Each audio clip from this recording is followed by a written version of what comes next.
Dear girls, एक बहुत ज़रूरी बात कहनी है तुमसे, क्योंकि एक लड़की होने के नाते मैं कभी नहीं चाहूँगी कि कोई लड़की इस गलतफहमी में रहे कि उसकी पहचान उसकी खूबसूरती से है। बिल्कुल भी नहीं। जिस तरह से सोसाइटी और मीडिया लड़कियों को यह दिखाने में लगा है कि बॉडी तुम्हारी परफेक्ट होनी चाहिए, तुम्हारा खूबसूरत दिखना ही तुम्हारे लिए गर्व की बात होनी चाहिए, वरना तुम्हारी कोई वैल्यू नहीं करेगा, शादी के लिए कोई अच्छा लड़का नहीं मिलेगा। दरअसल यह सब पुरुष प्रधान समाज से निकली हुई घटिया सोच और मीडिया की रची रचाई साजिश है। इस वजह से आज भी हर चीज में लड़के लड़कियों से आगे हैं और वह लड़कियां आज खुद अपने इंटेलिजेंस को छोड़कर ब्यूटी को ज्यादा इंपॉर्टेंस दे रही हैं। वो सारा ध्यान खुद को संवारने में ही लगी रहती हैं। देखो, मैं यहाँ लड़कों को हराने की बात नहीं कर रही, मैं बस तुम्हें तुम्हारी असली पहचान से रूबरू करवाना चाहती हूँ। तुम लड़की बाद में पहले एक इंसान हो, और एक इंसान होने के नाते तुम्हारे लिए भी दुनिया की समझ नॉलेज उतनी ही जरूरी है जितना एक लड़के के लिए। जब लड़कों के लिए उनका फाइनेंस, उनकी नॉलेज, उनका करियर मैटर करता है, तो तुम्हारे लिए ब्यूटी टॉप प्रायोरिटी पर क्यों है? चेहरा या रंग तुम्हें कहीं नहीं लेकर जाएगा। देखो, मैं फेमिनिस्ट के खिलाफ नहीं हूँ। जो करना है बिंदास दिल खोल कर करो, पर उसके साथ जो सही समझदारी होनी चाहिए, मैं उसी की बात कर रही हूँ। देखो, होता क्या है ना कि बहुत सी लड़कियां इसी गलत फहमी में रहती है कि वो जितनी सुंदर दिखेंगी, लोग उनकी उतनी ही वैल्यू करेंगे, जिसकी वजह से वो अपने करियर, अपने स्किल्स पर ध्यान ही नहीं देती। वो सोचती हैं कि जब सुंदर दिखने से ही सब आसानी से मिल रहा है, तो फिर कुछ भी मेहनत से अचीव करने का क्या फ़ायदा, जो कि बहुत ही गलत सोच है। हाँ, तुम फिजिकल अट्रैक्टिव हो, यह बहुत अच्छी बात है, कुछ गलत नहीं है इसमें, लेकिन इसे ही तुम अपनी पहचान बना लोगे तो यही आगे चलकर तुम्हारी इनसिक्योरिटी बन जाएगी, क्योंकि तुमसे भी कोई बेटर आएगा और वो लुक्स में भी अच्छा होगा तुमसे।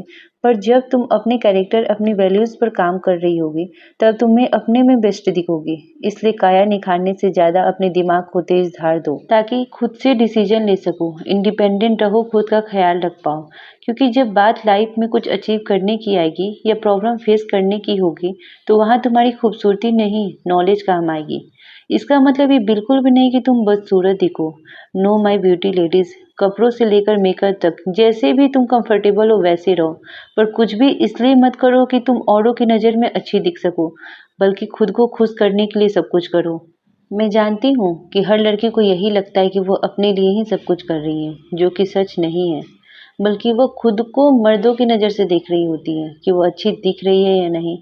और इसमें भी उन मर्दों का ही फायदा है, आपकी नहीं, क्योंकि यह दायरे भी उन्होंने ही तय किए हैं कि तुम सॉफ्ट सॉफ्ट लगो, तुम्हारे लंबे बाल होने चाहिए और पता नहीं क्या क्या। इसलिए किसी के हाथों इस्तेमाल होने वाली बेबी डॉल बनने से अच्छा है कि बी अ क्वीन।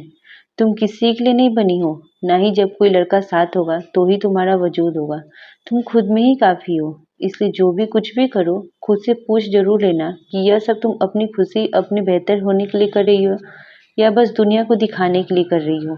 देखो, तुम भी उस इंसान से नहीं जुड़ना चाहोगे जो सिर्फ दिखने में ही अच्छा हो और मन से बेकार, क्योंकि तुम्हें पता है कि सुंदरता वो नहीं जो सिर्फ चेहरे से ही सुंदर हो, बल्कि दिल भी उसका उतना ही सुंदर होना चाहिए, उसमें भी उतनी ही समझदारी होनी चाहिए। ठीक उसी तरह जब कोई तुम्हारे जिस्म को देखकर या तुम्हें देखकर तुम्हारा वजूद नापे या तुम्हें अटेंशन दे, तो ये तो बहुत छोटी सी बात हो गई। बात तो तब है जब लोग तुम्हारे वजूद को, तुम्हारी ताकत को, तुम्हारी समझ की गहराई को, तुम्हारी टैलेंट को देखकर तुम्हारी वैल्यू करे, अप्रिसिएट करे। पर ऐसे सुंदर दिखने का क्या फायदा जो दूसरों के लिए एंटरटेनमेंट हो और तुम्हारे लिए मेंटेनेंस बन जाए। तुम क्या चाहती हो कि तुम्हें कोई बस एक ऑब्जेक्ट की तरह देखे, या तुम्हारी जिंदगी को देखकर कोई इंस्पायर हो, कोई ये सोचे कि हाँ, इस दुनिया की बंधी बंधाई दायरों से भी हटकर इस तरह से खुलकर जिया जा सकता है, कुछ हासिल किया जा सकता है, खुद को बेहतर बनाया जा सकता है। इसलिए मन से मजबूत और अकल से समझदार ऐसी पर्सनालिटी बनाओ, और फिजिकल भी इतनी स्ट्रांग रहो कि कोई तुम्हें छूने की हिम्मत तो क्या, घूरने की गलती भी ना करे। तुम्हारा फिट रहना जरूरी है, ताकि बेहतर तरीके से लड़ भी पाओ और अपने काम अच्छे से कर भी पाओ। क्योंकि तन की खूबसूरती आंखों को अच्छी लग सकती है, मगर मन से आप कितनी खूबसूरत हो वो लोगों को छू जाती है। वही असली खूबसूरती होती है जो कभी नहीं ढलने वाली। बाकी सब तो वक्त के साथ जो होना है वो हो ही जाएगा, क्योंकि एक इंसान की असली खूबसूरती उसके सुंदर चेहरे में नहीं, बल्कि उसकी नॉलेज, उसके टैलेंट और उसके कैरेक्टर में है। नारी केवल शक्ति ही नहीं, स्नेह और सहनशीलता की मूर्ति भी है। जब एक महिला आगे बढ़ती है तो परिवार, समाज और देश प्रगति करता है। नारी ही संसार की जननी है, उसके बिना सृष्टि अधूरी है। सशक्त नारी ही सशक्त समाज की पहचान है। चलिए मिलते हैं नेक्स्ट वीडियो में, तब तक के लिए बाय।